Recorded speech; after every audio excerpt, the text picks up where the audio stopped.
Bonjour à tous et bienvenue dans ce tutoriel Creatim. Aujourd'hui on se retrouve sur Illustrator CS6 pour parler d'un outil plutôt puissant qui est le traçage d'images. Alors cet outil existe depuis pas mal de temps dans les anciennes versions d'Illustrator, sauf qu'en fait il a vraiment été remis au goût du jour dans le CS6, il est plus facile d'utilisation et beaucoup plus efficace qu'avant. Alors cet outil fait quoi? Il permet de transformer des images en JPEG, comme par exemple celle-ci, et de les transformer en vecteurs, de les mettre vectoriels. Donc le gros avantage c'est que ça permet de prendre une photo, de la transformer en vecteur et ensuite de pouvoir l'agrandir à l'infini, enfin le principe du vecteur. Donc là, on commence par cette image avec des formes relativement faciles et pas trop de dégradés de couleurs, etc. Mais vous voyez quand même que plus je l'agrandis et plus on perd de la qualité, ça se pixelise, etc. Donc c'est pas très beau. Donc je clique sur mon image, je la sélectionne, et vous voyez que dans la barre de menu d'en haut, j'ai un bouton qui s'appelle traçage d'image, avec à côté une petite flèche. Alors, si je clique sur ce bouton, qu'est-ce qui se passe? Vous voyez que ça devient tout en noir et blanc, etc. C'est pas tellement l'effet voulu, moi je voudrais garder mon image telle quelle. Donc je fais CTRL Z, et cette fois je clique sur ma petite flèche, et là en fait je m'aperçois, excusez-moi, qu'il y a plusieurs options de traçage d'image. Alors vous avez photo de qualité, photo basse qualité, 3 couleurs, 6 couleurs, 16 couleurs, etc. Je vais pas tous vous les lire. Et en fait, en fonction de l'effet que vous voulez donner à votre photo, vous pouvez vraiment euh, utiliser une photo et vous l'approprier plus ou moins en fonction des droits d'auteur, évidemment, en faisant un style de création propre à ce que vous êtes en train de créer.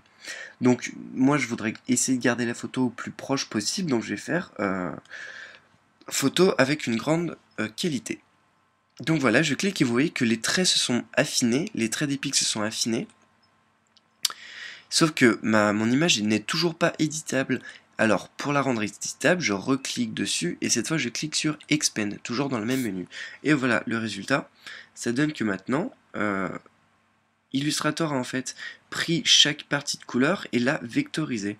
Donc maintenant je peux vraiment jouer avec mon image parce que elle est devenue vectorielle.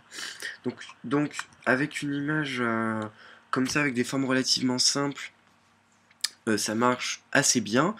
Il faut vraiment, plus les formes sont simples, plus votre image a de la qualité, donc plus elle est pixelisée au départ, une grosse image bien lourde euh, qu'on va ensuite tracer aura un meilleur résultat qu'une image qui est vraiment salement pixelisée dès le départ.